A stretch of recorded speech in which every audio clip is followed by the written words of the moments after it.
DK넷 라디오 초대석입니다. 오늘 초대석에는 김원영 변호사께서 나와 계십니다. 안녕하세요, 김원영 변호사님. 네, 안녕하십니까? 네. 자, 김원영 변호사님과 함께 저희가 정말 일상생활에 도움이 되는 법률에 대해서 계속 살펴보고 있는데 이 자동차 사고에 대해서도 아주 자세하게 지금까지 말씀을 나눠 주셨어요. 뭐 보험이라든지 사고 대처 방법. 오늘은 이 자동차 사고 관할의 근거가 되는 법률에 대해서 좀 살펴보도록 하죠. 네, 여러분들 다 아시겠지만 하나의 행위가 어떻게 보면은 민사적으로 연결이 되는 경우도 있고 형사적으로 연결이 되는 경우가 있어요. 그래서 어떤 행위가 딱 발생했을 때는 여러 가지 측면들을 많이 봐야 되는데 어떤 분들은 음주를 하시고 사고를 내는 경우도 있고요. 네. 이런 경우에는 민형사가 전부 다 관여가 되겠죠. 예. 그런 경우도 있고 또 민사법만 적용이 되는 분야가 있는데 형사는 형사대로 민사는 민사대로 가는 거예요. 그래서 이제 그거 예. 기본으로 알아두시고 이게 따로 가는군요. 네, 따로 가는 거예요. 따로. 그래서 따로 가고 더 좋은 배상 결과를 내기 위해서 형사적인 부분을 이용하는 경우도 있고 그래서 합의해주고 뭐 민사 책임을 높여준다든지 아, 배상 금액을 높여준다든지 이런 경우도 있을 수 있어요. 그렇군요. 하지만은 원칙적으로는 따로 가더라라고 이렇게 이해를 해주시고요. 네. 오늘은 그 형사적인 분야 제외하고 민사적인 분야만 순전히 알아볼까요? 예. 자동차 사고 하면은 어떤 법률의 내용에 근거해서 네. 규정이 되나요? 민사상으로는 여러분들 민법이라고 하면 좀 어려운데 뭐 크게는 민법이 많지는 않아요. 네. 계약법이 있을 수가 있고요. 컨트랙이라고 하죠. 채권법, 계약법. 누가 돈 빌려주고 받아야 되는다. 아니면 뭐 물건을 살 때 하는 계약이라든지 이거는 계약법이라고 하고요. 예. 물건을 사는 행위, 그러니까 땅을 사는 행위 자체는 물권법이라고 해요. 그리고 이게 소유권 이전을 어떻게 하느냐 등등 이런 거는 물권법이라고 하고요. 네. 네, 프로퍼티라고 하죠. 영어로는. 그리고 계약법은 영어로는 contract. 그다음에 이거 외에 거의 대부분이 발생하는 게 누구에게 불법 행위를 했을 때 손해배상이 발생하는 경우, 이걸 톨트라고 해요. 아, 근데 이제 그거는 이런 손해배상이 발생하는 거, 위자료를 상대방이 책임져줘야 되는 거를 대부분 다 이런 경우라고 하거든요. 네. 계약법에서는 위자료가 있을 수가 없죠. 불법 행위 없었으니까. 누구한테 내가 맞았어요. 맞았는데 치료비 외에 내가 그러면은 위자료를 내놔라라고 하는 게 톨트라는 거예요. 네, 이제 네. 근데 그게 물권법에서는 그런 게 들어갈 수가 없고 또 계약법에서도 그런 게 들어갈 수가 없어요. 내가 이제 계약 상대방이 이행 안 해서 정신적으로 손해 무지 받았어요. 위자료 내놓으세요. 이게 안 돼요. 예. 근데 이제 그거는 대원칙이니까 여러분들 변호사 사무실에 가서 위자료 이런 말씀하시면 안 돼요. 계약 네, 관련해서는 그렇죠. 네, 그렇고요. 그래서 우리가 위자료를 요구할 수 있는 거는 불법 행위법 분야다. 네. 근데 자동차 사고도 여기에 포함이 된다라고 보시면 돼요. 아, 이 불법 행위법에 네, 네, 해당이 되는 네. 거거든요. 톨트라는 분야에 해당이 되고요. 네. 네, 거기에서도 대부분이 이제 뭐 상대방이 고의로 뭐 사고를 내는 경우는 드무니까 예. 과실로 인한 손해배상 책임, 네, 과실의 영역을 여기에 적용하는 거다라고 하시면 이해가 빠르시겠어요. 예. 과실로 인해서 대부분 사고가 나니까요. 네, 그렇죠. 하지만은 오늘 설명드릴 부분은 고의로 인한 자동차 사고도 있더라. 네. 처음 들어보셨나요, 여러분? 어떤 경우 있을까요? 네, 여러분 여기 미국에 살다가 저도 이게 한 10여 년, 한 16년, 17년 이렇게 프랙티스를 하다 보니까 별의별 사건 사고를 전부 다 잡혀보잖아요. 그렇죠. 있어요, 실질적으로. 네. 네. 이 사례를 좀 들어주시면 이해가 빠를 것 같아요. 그러니까는 은행에서 일어난 건들이 은행 주변에서 일어난 건들이 몇 건 됐던 것 같고요. 네. 길거리에서 일어난 건도 몇 건 됐던 것 같은데 유형별로 이렇게 들어드리면 상대방이 고의로 사고를 내는 경우가 있어요. 네. 드문 경우긴 한데 이런 경우가 있는 게 여러분들 은행에서 왜 현금 인출 이렇게 하시잖아요. 현금 인출하시고 아니면은 현금 인출기 앞에서 현금이 일출한다. 누군가 보고 있다는 생각 한 번도 안 해보셨나요? 누군가 나의 행동을 보고 있을 수도 있다. 네. 네. 실질적으로 그런 경우가 있어요. 예. 현금 인출기나 아니면 은행 앞이나 아니면 은행에서 현금을 이렇게 인출하셔가지고 밖으로 나올 때 굉장히 위험한 순간 중에 하나죠. 예. 네, 누가 보고 있다가 그거 체감하면 어떡해요? 강도가면 어떡해요? 그래서 대부분 은행들 보면 앞에 이제 청공경찰, 네, 시큐리티 오피서 이렇게 배치해 놓고 있는데 그렇죠. 그런 경우를 방지하기 위해서죠. 예. 네. 근데 강도들이 그렇게 바보가 아니에요. 은행 앞에서 그러겠어요. 절대 안 그러죠. 어, 이 은행 강도들이 주로 사용하는 수법이 멀리서 망을 봐요. 망원경으로 이렇게 네. 그 망을 보고요. 그래서 은행 앞에 있는 현금 인출기에서 예를 들어 뭐 돈을 인출한 게 이제 걸렸다. 이게 레이더에 딱 걸렸다. 그러면 액션팀이 딱 이제 거기서 망원경으로 망을 보다가 전화를 하겠죠. 네, 네. 어디야 무슨 차 타고 가니까 거기서 또 이제 어수룩해 보이니까 한번 해봐라고 음, 이렇게 명령을 내려주면, 네, 그러면 전화를 주면 따라가서 이제 고의로 사고를 확 내요. 예. 네. 앞으로 끼어들기를 한다거나 아니면 옆에서 받는다거나 등등 이런 경우가 있을 수 있겠죠. 네, 그래서 운전자가 딱 내려서 항의를 내리려고 하면 이제 거기서부터 네, 네. 네. 그러니까 강절도의 목적으로 고의로 교통사고를 낸 경우네요. 네, 이제 그런 경우가 많아요. 네. 네, 몇 건 있었어요. 그래서 여기 저 은행들 앞에서 보면 항상 경찰들이 이렇게 지키고 있는 모습들 많이 보시죠. 예. 그렇죠. 네.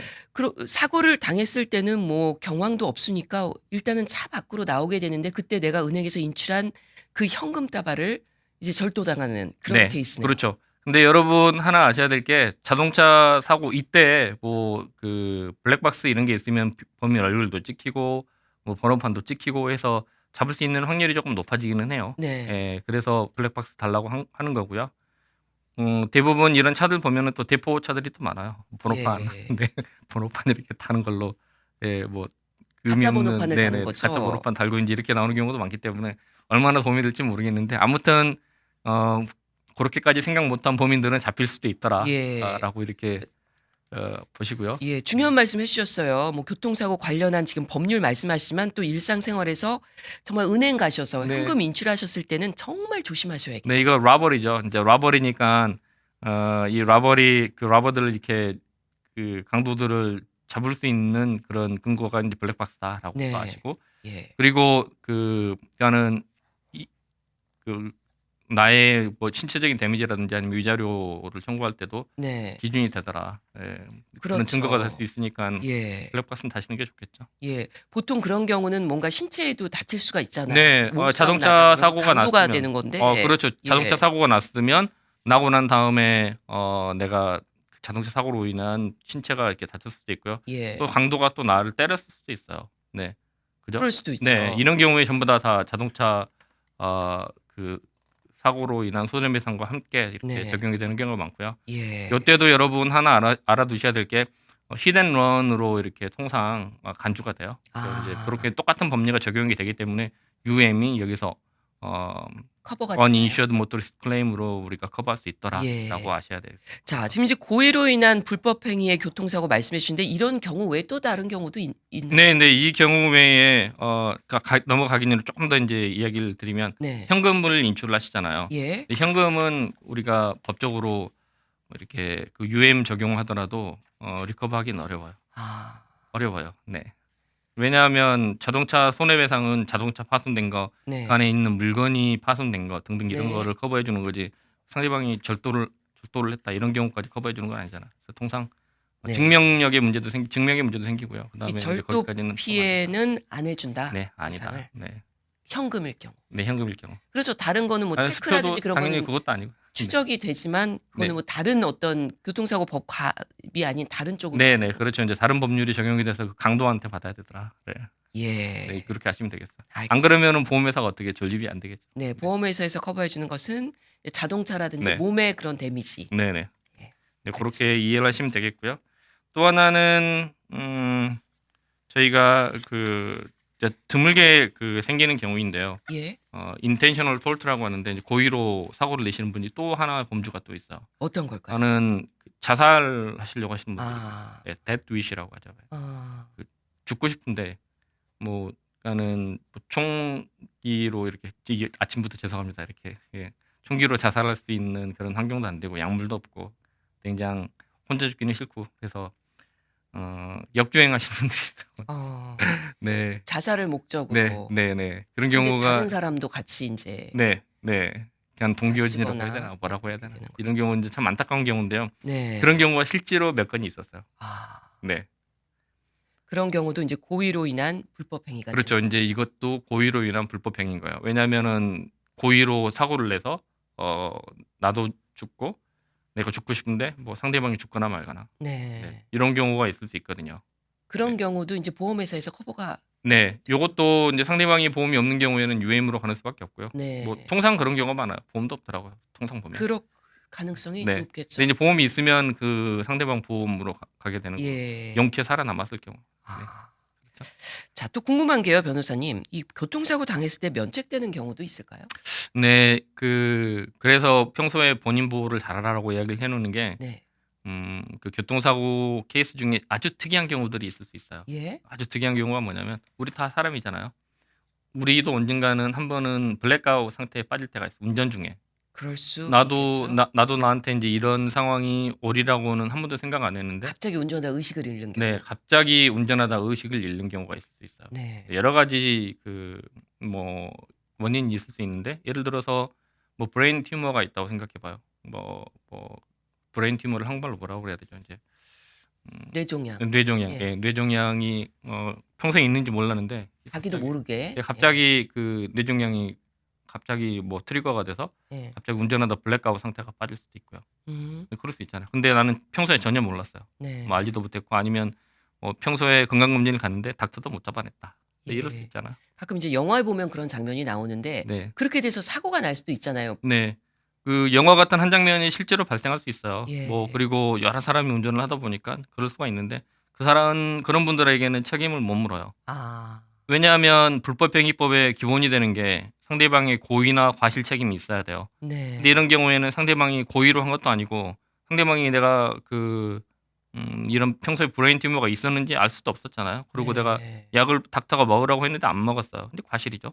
네. 네. 근데 이제 이런 경우에는 보면 상대방에게 책임을 물을 수가 없어서, 내가 그 사고로 인해서 크게 다쳤다고 하더라도 상대방에게 너 책임지시오라고 할 수가 없어요. 그렇군요. 네. 그러면은 내 보험 아까 말씀하신 것처럼 UM으로 커버하면 그것도 UM도 안 돼요. 왜냐하면 상대방이 아. 보험이 있잖아요. 있을 수가 있잖아요. 그리고 상대방이 책임이 없는 걸 왜 UM으로 왜 커버해줘? 굉장히 난감한 상황이 네, 되겠네요. 굉장히 난감하죠. 이런 경우는 UM도 안 돼요. 그럼 네. 그런 경우는 어떻게 해야 그런 돼요? 경우에는 제가 누누이 이야기했잖아요. PIP 들어놓으시라고. 아. 그리고 건강보험하고 PIP 이런 거 반드시 들어놔야 된다고 예. 이야기했죠. 그래서 오늘 제가 강의 초창기에 말씀드렸던 뭐 PIP도 나오고 네. UM도 나오고 다 그러네요. 이렇게 다 나오죠. 그런 경우는 내 몸의 데미지는 PIP나 그렇죠. 나의 건강보험으로 네, 이제 할 수밖에 없고 네. 차에 데미지 입은 거는 뭐 차에 데미지 입은 거는 뭐 컬리전 자차 보험으로 가는 수밖에 없겠죠. 네. 아쉽더라도 그렇게밖에 할수 없는 거예요. 그렇군요. 자기 네. 보험, 차 보험으로. 네네. 렌트도 내 차로 해야 돼요. 내 보험으로. 아, 그러니까 상대방이 보상해 줄 수 있는 방법이 없는 거네요. 네, 이제 이런 경우는 굉장히 극단적인 경우인데, 상대방이 증거를 다 제시를 해야 돼요. 예. 네, 갑자기 그 블랙아웃이 와서 입원을 했고, 뭐 갑자기 응급수술을 받을 정도로 예. 심한 전혀 상태였더라라고 몰랐던 하는. 상황. 네, 만약에 원래 이 사람이 좀 자기의 병에 대해서 알고 있었는데 관리를 조금 게을리했다. 뭐 이런 경우는 조금 근데 달라지나요? 그런 경우는 책임을 져야죠. 아, 네, 그거는 그러니까 고의라기보다는 뭐 이제 과실증으로 약을 안 과실로. 먹었다. 네, 예, 예. 반드시 그 약을 먹어야 되는데 이제 약을 스킵을 했다. 네. 이런 경우가 있을 수 있어요. 그러면은 상대방이 과실 책임을 져야 되겠죠. 예. 네. 그런 부분에 있어서는 좀 법정 공방으로 갈 수도 있겠네요. 네, 그렇죠. 이제 상대방이 이제 내가 책임이 없다라고 하는 거를 본인들이 입증을 해야 되잖아요. 네. 근데 이제 그런 경우는 특별한 경우니까 상대방이 입증을 해야 되는데, 뭐 의사소견서라든지 그다음에 진단서라든지 등등 이런 게 전부 다 필요하겠죠. 네. 네, 그런 경우에는 미리 뭐 받을 수 있으면 받아보고 가는 게 의미가 없으면 안 가는 것도 좋겠죠. 예. 알겠습니다. 오늘 김원영 변호사님께서 이 자동차 사고의 근거가 되는 법률을 말씀해 주시면서 또 우리가 일반적으로 또 생활에서 알아야 될 굉장히 중요한 정보들까지도 같이 말씀을 나눠 주셨습니다. 오늘도 유익한 말씀 고맙습니다. 네, 감사합니다.